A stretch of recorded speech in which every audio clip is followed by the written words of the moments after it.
오늘은 하나님의 사랑을 행동으로 옮기자라는 주제로 은혜를 나누고자 합니다.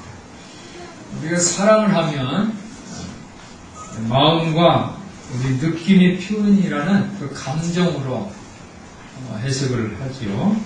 그런데 사랑은 마음의 그 느낌, 표현보다는 더 구체적인 것입니다. 예를 들면 사랑하는 자식에게 뇌를 대는 것, 그런 같은 상황을 볼 때 우리는 그 사랑의 그 구체적인 행동을 살펴볼 수가 있습니다. 우리 가족 얘기를 해서 미안한데 우리 손녀딸 지호가 지난주 열이 많이 올랐어요. 머리가 뜨거 39.5도. 병원에서 가루약을 주었는데 지호가 약 먹는 거 굉장히 싫어해요. 여러분들도 어렸을 때 약 먹으면 아주 약을 쓰다고 안 먹고 그랬잖아요. 엄마가 그 지호에게 약을 먹이느라고 고생을 많이 해요. 지호가 내가 먹을 거야. 자기 먹여주는 자기가 먹는데 자기가 약을 먹겠다고. 근데 주부 같은 걸로서 꾹 찌어서 먹는데 쭉쭉 조금씩 하다 보니까 정작 그 액체보다는 가루가 들어야 되는데 가루가 남았어요. 약 속에 가루가 남아요. 액체만 먹게 됐어요. 이 가루약이 플라스틱 병에 남아있습니다. 지호가 일부러 그런 건 아니지만은 결국 다시 액체를 타서 약을 먹어야 합니다. 지호가 억울하니까 막 울어요. 자기가 어떻게 다 먹었는데 또 먹어야 되니까 막 엉엉 울어요. 지호는 제 품에 안겨서 아주 그냥 닭똥 같은 눈물을 흘리면서 엉엉 울어요. 그래도 열을 내려야 되니까 어떻게 약을 먹어야 돼요. 사랑은 마음만 전하는 게 아니에요. 구체적인 행동이 뒤따라야 합니다. 약 성분을 포함한 약 전체를 먹어야 하듯이 사랑이 매도 필요할 때가 있습니다. 오늘은 이제 8월달 지나고 9월 1일, 9월 첫째 날이고 9월 첫째 주일이에요. 9월달이 이제 또 지나고 어느덧 또 2013년도가 아마 지날 거예요. 우리 교회는 큰사랑 도서관 리모델링을 계획하고 있는데 처음에는 이 디자인이 어떻게 나올까 굉장히 궁금했어요. 지금도 9월 6일 날 이제 설계 계약을 하는데 그때 어떻게 할 것인지 그 모형도를 가져온다고 그래요. 아주 궁금해요. 그렇지만 언제까지 궁금하지는 않을 거예요. 디자인이 나오고 우리가 있는 이 공간, 우리가 드리는 이 예배 공간에 그 디자인이 우리 공간 속에 이제 배치가 될 것입니다. 그리고 리모델링이 다 끝나서 준공이 돼서 우리가 새로운 공간에서 있을 때는 이제 궁금했던 시간을 이제 다 잊어버리게 될 것입니다. 새로운 시간의 그 미래를 기대하는 우리 자신을 발견하게 될 것입니다. 그래서 저는 교회 이 도서관 리모델링하는 모든 과정을 어떻게 될 건가 하고 막 초조하고 하는 것보다는 그 시간의 흐름에 따라서 새롭게 발생되는 그 완성도를 즐기려고 그렇게 생각을 하고 있습니다. 제가 그동안 쓴 책을 보니까 7권이 넘어요. 책을 쓸 때마다 저는 아주 재미있는 경험을 했어요. 그 안에 있는 그 내용, 콘텐츠는 다 이제 쓴 거니까 궁금한 거는 책을 디자인할 때 그 표지입니다. 표지. 우리 교회 지금 주보도 오늘부터 이제 달라졌어요. 그런데 거의 비슷하지만 좀 내용이 다르죠. 빨간색이 강렬하게 나옵니다. 여기 보면은 이렇게 하트 모양이 있는 색깔이 색깔이 배치가 이렇게 같이 이렇게 이어져 있고 안에 있는 사진도 4개 정도를 이제 다른 걸로 바꿨어요. 이 책을 디자인할 때 궁금한 게 이제 표지인데 표지 디자인을 할 때마다 그 디자인이 안을 한 2-3개를 보내줍니다. 근데 그 디자인 안이 오기 전까지 어떤 안이 올까 하고 막 궁금했어요. 그 기다리는 즐거움이 있었어요. 그리고 그 언제 나올까 하는 그 조급함이 있지만은 이것을 몇 번씩 반복하다 보니까 기다림의 신비와 또 완성되어져 나오는 그 작품에 대한 기쁨이 모두 그 한 시간 안에서 추억이 되었습니다. 저는 시간을 그렇게 경험하고 싶습니다. 사람들은 시간이 지나니까 아쉽다라고 생각하는 사람들이 있어요. 젊을 때를 추억을 하면서 60대 되는 사람은 내가 40대만 되면 그냥 다 해야 할 거야. 아니 그냥 50대만 돼도 그냥 펄펄 날릴 거야 하고 지금 시간이 지난 거를 어떻게 해요? 아쉽게 생각을 해요. 손숙 씨가, 그리고 손숙 알죠? 손수 한대수 그 아침 9시부터 방송하는 거. 손숙 씨가 얘기를 해요. 젊음 좋지요. 젊음 좋지요. 그렇지만 늙는 것도 괜찮습니다. 우리 어르신들만 한번 따라해보세요. 늙는 것도 괜찮아요. 네, 믿습니까? 네. 젊음 좋아요. 젊은 사람, 전 이렇게 좀 20대 이 학생 청년들 보면 다 이뻐요. 30대 이렇게 우리 여자 40대 초반 집사님들 보면 아주 그냥 다 아름다워요. 젊음이 참 좋습니다. 그렇지만 늙는 것도 나쁜 것만은 아니랍니다. 라고 손숙 씨가 얘기하더라고요. 그래서 저는 그 얘기를 듣고 이 손숙 씨가 늙는다는 그 의미를 잘 이해하고 있구나 생각을 하면서 그 한마디 한마디가 살아있구나 이렇게 생각이 됐어요. 오늘은 저는 책 한 권을 소개하려고 해요. 엘리엇 컬이라는 분이 썼는데 아무 곳에 이르는 길이라는 제 책 제목은 아무 곳에 이르는 길이에요.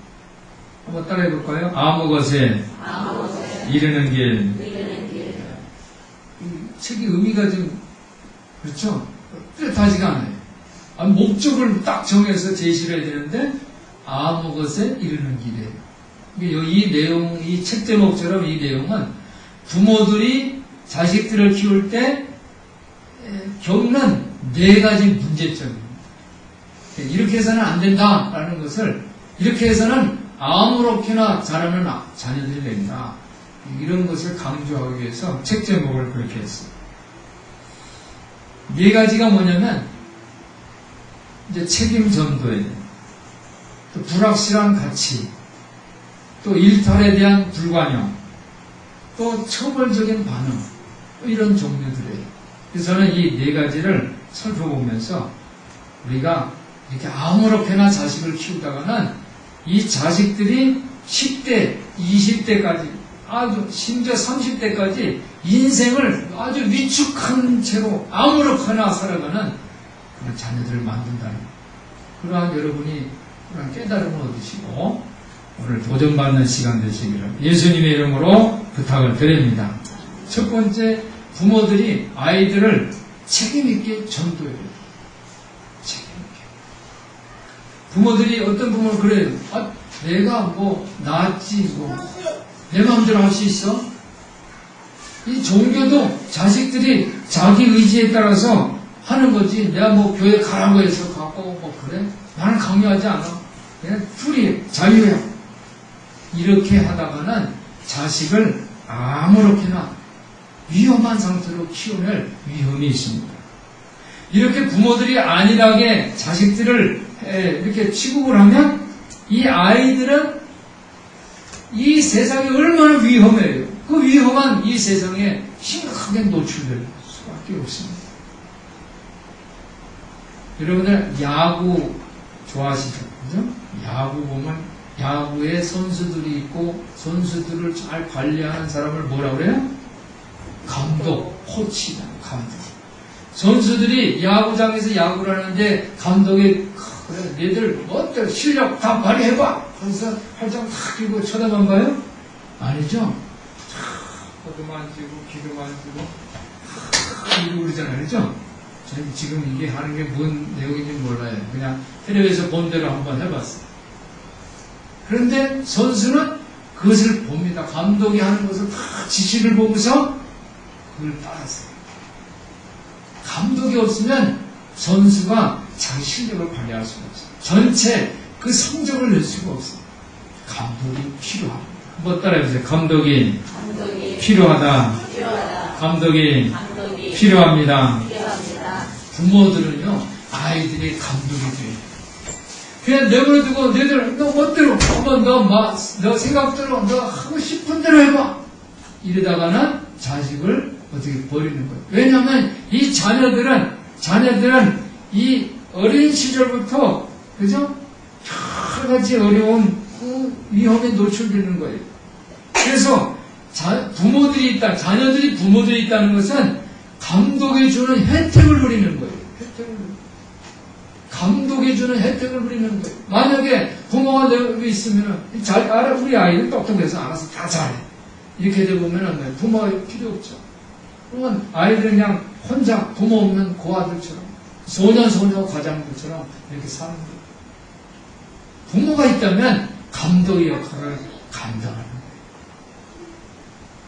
오늘 사도 바울은 오늘 본문 로마서 13장을 보면은 율법을 완벽하게 지킨다는 것은 인간의 능력 밖이라는 거예요. 율법이 종종 나오잖아요. 8절, 9절 보세요. 9절 보니까 간음하지 말라, 살인하지 말라, 도둑질, 탐내지 말라. 그 외에 다른 계명이 있을지라. 율법이 엄청나게 많아요. 그 엄청나게 많은 것에 인간의 능력으로 할 수 없다는 거예요. 인간의 능력으로 할 수 없는데, 그런데 아주 중요한 게 있어요. 남에게 해야 할 의무가 있다는 거예요. 그게 뭡니까? 8절에 보니까 피차 사랑의 빛 외에는 아무에게든지 아무 빛도 지지 말라. 남을 사랑하는 자는 율법을 다 이루었느니라. 한번 따라해 보실까요? 남을 사랑하는 자는 율법을 다 이루었느니라. 믿습니까? 우리 성도들이 정말 세상에서 가난하고 소외된 사람, 덜 행복한 사람들, 또 우리 그 가족들, 믿음의 형제, 자매들을 여러분들이 정성껏 돌보지 않고 아무렇게나 행동할 때마다 여러분은 이 사랑의 율법을 깨트리는 죄인이 된다는 거예요. 사랑의 빛을 지어라는 거예요. 사랑의 빛. 사랑은 이웃에게 악을 행치 아니하나니 그러므로 사랑은 율법의 완성이니라. 오늘은 9월달은 전도의 달로 정했습니다. 한번 따라해 보실까요? 전도의 달. 우리 성도들이 9월달 전도를 위해서 기도하고 열심으로 사랑을 베푸는 여러분들 되시기를 예수님의 이름으로 부탁을 드립니다. 오늘은 특별히 가족 전도주의예요. 가족 전도주의. 우리 성도들이 사랑의 마음을 품고 자녀들을 책임있게 전도하는 여러분들 되시기를 예수님의 이름으로 축원합니다. 그래서 여러분들이 책임있게 전도하는데 제가 감독 얘기한 것처럼 여러분들은 감독이다. 한번 따라해보세요. 나는 감독입니다. 감독이 그냥 있어서는 안 되잖아요. 그죠? 감독이에요. 여러분이 자녀들을 위한 감독이 되시고 여러분의 가족 중에 믿지 않는 사람들을 위한 감독이 되셔서 책임있게 전도하는 우리 성도들 되시기를 주님의 이름으로 부탁을 드립니다. 두 번째는 가치 문제입니다. 가치 문제. 부모들이 이제 실천하기 쉬운 그 문제점이 뭐냐? 가치입니다. 이상하게 부모들은 확실한, 정말 진정한 가치, 확실한 가치를 따라서 해야 되는데 불확실한 가치 쪽에 집중하는 경우가 많다. 자녀들을 키울 때 성적 지상주의, 성적만 봐요. 다른 거 안 보고 너 몇 점 받았어? 성적. 그 성적이라는 건 뭐예요? 성적이라는 건 너 누구보다 잘했어 못했어 항상 그거. 그러니까 성적 지상주의는 불확실한 가치예요. 그래서 마치 성적을 따지는 부모는 항상 그 가정이 법정 다툼이 있는 가정이에요. 법정 다툼. 법정은 뭐예요? 원고와 피고가 맨날 다투는 장소가 법정 아닙니까? 그러니까 성적이라는 이 불확실한 가치를 추구한다는 것은 너가 누구보다 잘했냐 못했냐 너 몇 등이냐 이거 따지는 늘 법정 싸움 같은 그런 가정이 되는 거예요. 이러한 가족의 문화, 가족의 환경을 어떻게 바꾸냐? 확실한 가치로 바꾸시는 여러분들 되시기를 예수님 이름으로 부탁을 드립니다. 확실한 가치가 뭡니까? 그것은 사랑이에요. 기회가 닿는 대로 섬겨주고 사랑하는 거예요. 우리가 기독교인들이 기회가 닿는 대로 이웃에 있는 사람들, 가족들을 사랑하려고 애를 쓸 때마다 하나님 보시기에 그 사람이 가치 있는 사람을 섬기는 거예요. 그리고 그 섬기는 그 당사자는 가치 있는 사람이 되는 것을 여러분들이 믿으시기를 바랍니다.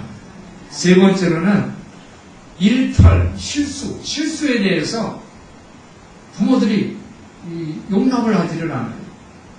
자식들이 뭐 실수했다, 뭐 잘못했다 그러면 당장 이 징벌이 나와요. 징벌. 심지어 넘어졌는데도 왜 똑바로 조심하지 않았냐고. 이제 청소년들은 어른이 아니잖아요. 실수를 한단 말이에요. 갖고 일탈을 해요. 그렇기 때문에 어떻게 합니까? 옳은 방향을 가르쳐드려야 돼요. 올바른 방향으로 도와줘야 되는 거예요. 아이들이 길에서 조금 더 벗어나면 안 돼. 금발 보면 안 돼. 이것이 아니라 그 실수했을 때 그것을 덮어주는 거예요. 바깥에서 누가 뭐 싸움을 해가지고 얻어 터지고 들어왔어요. 그러니까 아버지가 그러고서 야 너는 그냥 얻어 터지기만 하냐 너도 한 대 때리고 지금서 막 야단치고는 안 된다는 거예요. 안아주고 얼마나 아파요. 안아주고 애 신조해주고 또 할 수 있으면 이 화평하는 사이좋게 노는 방법을 가르쳐줘야 되는 거예요. 오늘 사도 바울은 그런 말씀을 합니다. 이 실수를 그냥 인정하지 못하고 막 야단치고 징벌하는 것보다는 사도 바울은 어떻게 해야 되는가, 이 실수에 대해서 어떻게 해야 되는가 그 얘기를 합니다. 오늘 11절 보니까 또한 너희가 이 시기를 알거니와 자다가 깰 때가 벌써 되었습니다. 한번 따라해보세요. 자다가 깰 때. 이 사도 바울은 이 시기, 그죠? 시기라는 거예요. 11절, 12절에 보면은 이 시기 어때? 뭐 이런 밤이 깊고 낮이 가까웠다. 때, 시기 가까웠다. 이런 단어들이 이제 사용을 하는데 이것은 뭐냐면 이거는 오늘 2013년도 9월 1일 이렇게 물리적인 시간을 말하는 게 아니에요. 물리적인 시간이 아니라 이것은 어떤 거냐면 지금 이 때라는 것은 뭐냐면 잠에서 깰 때라는 거예요. 잠에서 깰 때. 실수하고 이랬을 때 막 야단치는 것이 아니라 지금 이제 잠에서 깰 때가 왔다라고 저는 우리 성도들이 잠에서 깰 때를 이 긴박성을 알리는 여러분들 되시기를 예수님 이름으로 부탁을 드립니다. 에베소서 5장 14절에는 잠에서 깨어나라 이렇게 말씀하십니다. 마가복음 14장 37절 38절에서는 예수님께서 겟세마네 동산에서 기도하시다가 제자들에게 와보니까 제자들이 딱 자고 있어요. 그래서 예수님이 말씀하십니다. 시몬아 자고 있느냐? 단 한 시간도 깨어있을 수 없느냐? 예수님 말씀은 제자들에게 깨어있으라고 권고해 주셨습니다. 두 번째, 이 때, 지금은 무슨 뜻이냐면 행동을 계시하는 때입니다. 한번 따라해보세요. 행동을 계시하는 시간. 행동을 계시하는. 사랑하는 성도는 오늘 여러분들은 행동을 계시하는 이 출발을 하시기를 주님의 이름으로 부탁을 드립니다. 11절 12절에 보니까 지금은 우리가 처음 믿었을 때보다 구원이 더 가까웠다고 했어요. 이제 우리의 구원이 처음 믿을 때보다 가까웠음이니라. 가까워졌다는 거예요. 가까워. 그러니까 하나님 나라에는 이 가까웠다는 그 의미가 포함되어 있어요. 예수님이 말씀하실 때 천국이 어떻게 됐다고 그랬어요? 가까이 왔다고 그랬어요. 가까이 왔다. 즉, 이 가까이 왔다는 아주 임박했다는 거예요. 임박했는데 이것은 물리적인 시간이 아니라 가까웠으니까 어떻게 해요? 행동을 해야 된다는 거예요. 새날이 다가왔으니까 우리가 아침이 됐으니까 아침 됐구나 하고 그냥 침대에서 누워 있어야 됩니까? 아침 되니까 어떻게 돼요? 일어나야 되잖아요. 행동할 때가 왔다는 거예요. 천국이라는 의미는 그거예요. 우리가 하나님 나라에 대해서 많이 얘기하죠. 그죠? 우리가 죽으면, 예수 믿다 죽으면 하나님 나라 천국 가. 그냥 관념적인 걸로 사용해서는 안 된다는 거예요. 하나님 나라는 뭐예요? 가까이 왔다는 거예요. 즉, 행동해야 된다는 거예요. 행동. 여러분이 행동할 때 하나님 나라의 그 엄청난 위로와 그런 축복을 경험하게 되는 것을 믿으시기를 바랍니다. 여러분이 행동해요. 사랑을 실천해요. 다른 사람을 섬겨주고 도와줘요. 그러다 보면 여러분이 행복해지는 거예요. 그게 하나님 나라 의미입니다. 그리고 이 가까이 왔다. 이 때라는 의미는 또 어떤 뜻이 있냐면 세 번째로 어둠의 행실을 어떻게 해요? 삼가는 거예요. 어둠의 행실을 삼가는 거예요. 12절 보니까 그러므로 우리가 어둠의 일을 벗고 빛의 갑옷을 입자 그랬습니다.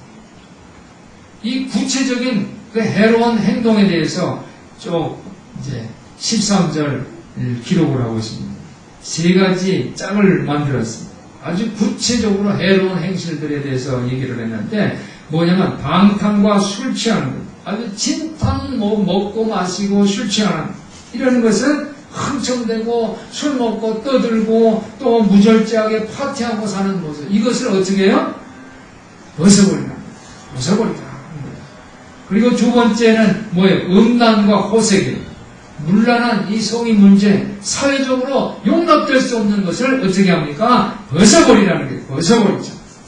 또 세 번째 짝은 뭡니까? 쟁투와 시기입니다. 쟁투와 시기라는 것은 싸우고 불화하고 말다툼하고 경쟁하고 또 서로 원수처럼 쳐다보는 거, 이런 모습. 그래서 이 다른 사람이 성공하고 성취하는 것을 막 강렬하게 부정적으로 생각하는 거, 질투하고 시기하는 것, 이런 것들을 어떻게 합니까? 벗어버리라는 거예요. 벗어버려. 그래서 우리가 가치 있는 사람, 그렇죠? 우리가 가치 있는 사람들을 섬겨주며 또 그렇게 함으로써 우리가 가치 있는 사람이 되면, 그러면 우리는 아직은 불완전하지만 우리는 구원에 가까워진다는 것을 믿으시기를 바랍니다. 그래서 우리 성도들이 믿는 가족뿐 아니라 믿지 않는 가족에게까지 때가 가까이 왔다는 것을 증거하시기를 예수님 이름으로 축원해 드립니다. 네 번째로 부모들이 이 취하기 쉬운 것은 처벌하는 거예요. 처벌. 막 야단치고 처벌하는 거예요. 야단치고 처벌하는 것은 안 돼요. 애정 어린 보살님이 있어요. 부모들이 뭐 잘못했다고 매를 들고 막 야단치고 벌을 내리라고 하면 사태가 악화되는 거예요. 오늘 성경 말씀은 어둠의 행실을 벗어버리고 빛의 갑옷을 입자라고 말씀을 주십니다. 언제나 대낮같이 생각하고 단정하게 살으라고 말씀합니다. 우리 주 예수 그리스도로 옷을 입으라고 말씀해 주십니다. 사랑하는 성도 여러분, 사람들이요 늘 사랑스러운 것만은 아니에요. 이렇게 볼 때 그냥 너무너무 이쁘고 사랑스럽고 막 그러다가도 어떤 때 보면 그럴 때가 있어요. 그죠? 자식들이 참 좋고 막 그런데 우와 무자식이 상팔 이렇게 할 때도 있단 말이에요. 언제나 사랑스러운 것만 아니라는 거예요. 오늘 말씀은요 그냥 따뜻하고 아늑한 감정을 느끼는 그런 사랑의 내용이 아니래요. 아니에요. 사랑하는 성도 여러분, 우리는 이미 구원을 얻었지만은 그렇지만 사랑을 행동으로 실천함으로써, 사랑을 우리가 행동으로 실천함으로써 악한 일에서 벗어나는 여러분들 되시기를 예수님의 이름으로 부탁을 드립니다. 많은 사람들이 부끄러운 행실에 빠져요. 유혹에 넘어집니다. 굴복해요. 그렇게 했을 때 우리 성도들이 이러한 삶 속에서 어떻게 우리가 빠져나와야 됩니까? 어떻게 빠져? 우리는 완전한 사람들이 아니기 때문에 넘어지고 실수할 때가 있어요. 부모들은 당연히 자식을 사랑하지만 그러나 부모들도 감정이 있기 때문에 화를 낼 수도 있단 말이에요. 그런데 이러한 모습에서 우리가 어떻게 완전한 크리스천의 모습을 살아갈 수 있을까? 그것은 바로 예수 그리스도로 옷을 입는 것입니다. 우리 성도들이 예수 그리스도로 옷을 입으시기를 예수님 이름으로 축원합니다. 어둠의 행실에서 벗어날 수 있는 유일한 길은 바로 예수 그리스도로 옷을 입는 것. 예수 그리스도로 옷을 입는다는 것은 우리가 주 예수 그리스도로 무장하는 거예요. 무장하는 거예요. 새로운 예수님이 옷을 입는 우리 성도들 되시기를 주님 이름으로 축원합니다. 에베소서 4장 21절 24절을 보면 구체적으로 열거한 내용들이 있습니다. 그러므로 옛 생활을 청산하고 정욕에 말려들어 썩어져가는 낡은 인간성을 벗어버리고 마음과 생각이 새롭게 돼서 하나님의 형상으로 창조된 새 사람을 입어야 합니다. 이 새 사람은 뭐냐면 올바르고 거룩한 진리 생활을 하는 사람이 바로 새 사람입니다. 오늘 14절에 보니까 오직 주 예수 그리스도로 옷 입고 정욕을 위하여 육신의 일을 도모하지 말라 그랬어요. 사랑하는 성도 여러분, 예수님이 재림이 가까운 것을 여러분들이 깨닫기를 바랍니다. 우리가 기독교인으로서 크리스찬으로서 부끄럽지 않는 그런 삶을 살기 위해서 우리는 어떻게 하냐? 빈틈없이 깨어있어야 돼요. 마가복음 13장 35절에 보니까 그러므로 깨어있으라 집주인이 언제 올지 한번 따라 언제 올지를 하면서 아주 여러 가지 상황을 연결했어요. 저물 때든지 밤중일 때든지 다굴 때든지 새벽일지 우리가 알 수 없다고 했어요. 누가복음 21장 34절 36절에 보니까 너희는 스스로 조심하라. 그렇지 않으면 방탕함과 술취함과 생활의 염려로 마음이 초라해지고 뜻밖의 그날이 덫과 같이 너에게 임하리라 그랬어요. 이 날은 온 지구상에 거하는 모든 사람에게 임할 것이다. 그러므로 너희는 장차올 이 모든 일을 능히 피하고 인자 앞에 서도록 항상 기도하고 깨어있으라 하시니라. 할렐루야. 로마서 12장 1절 2절에 보니까 그러므로 형제들아 내가 하나님이 모든 자비하심으로 너에게 권하노니 너희 몸을 하나님이 기뻐하시는 거룩한 산제사로 드리라. 그러니까 우리 몸을 하나님이 기뻐하시는 거룩한 산제사로 드린다는 것은 나를 죽이고 나를 죽이는 거예요. 하나님 앞에 제물로 나를 드리는 거예요. 내 자아를 깨트리는 거예요. 그것으로 끝나는 것이 아니라 예수 그리스도로 내 옷을 입는 거예요. 내 자아가 나의 옛 그 더러운 그 죄악된 옷을 다 벗어버리고 예수 그리스도로 옷을 입는 거예요. 예수 그리스도로 내가 무장하는 거예요. 이것이 너희들 영적 예배니라. 너희는 이 세대를 본받지 말고 오직 마음을 새롭게 함으로 변화를 받아 하나님이 선하시고 기뻐하시고 온전하신 뜻이 무엇인지 분별하도록 하라. 세상 사람들은 정말 정치, 경제, 사회, 문화 다양해요. 엄청나게 다양해요. 그런데 우리 교회가 또 여러분이 자기 중심적이고 편협적으로 이 세상을 살아간다면 세상은 우리를 신뢰하지 않을 것입니다. 비현실적인 종교 집단이다 하고 소외시할 거예요. 세상 사람들도요, 위선, 사이비, 거칠에 구출되는 것, 이런 것들을 가증스럽게 여깁니다. 교회는 신뢰성을 잃으면 안 됩니다. 특히 크리스찬들은 신뢰성을 회복해야 돼요. 세상의 빛과 소금의 역할을 감당해야 합니다. 우리 성도들이 세상의 빛과 소금의 직분을 감당하는 여러분들 되시기를 예수님 이름으로 축원합니다. 그래서 우리는 아무렇게나 기독교인이 아니라 언제나 기독교인이 되어야 됩니다. 자식을 키울 때도 그냥 아무렇게나 키워서는 안 되는 것처럼 언제나 우리 크리스찬들도 아무렇게나 신앙생활하는 것이 아니라 언제나 그리스도인. 한번 따라해 보실까요? 언제나 그리스도인.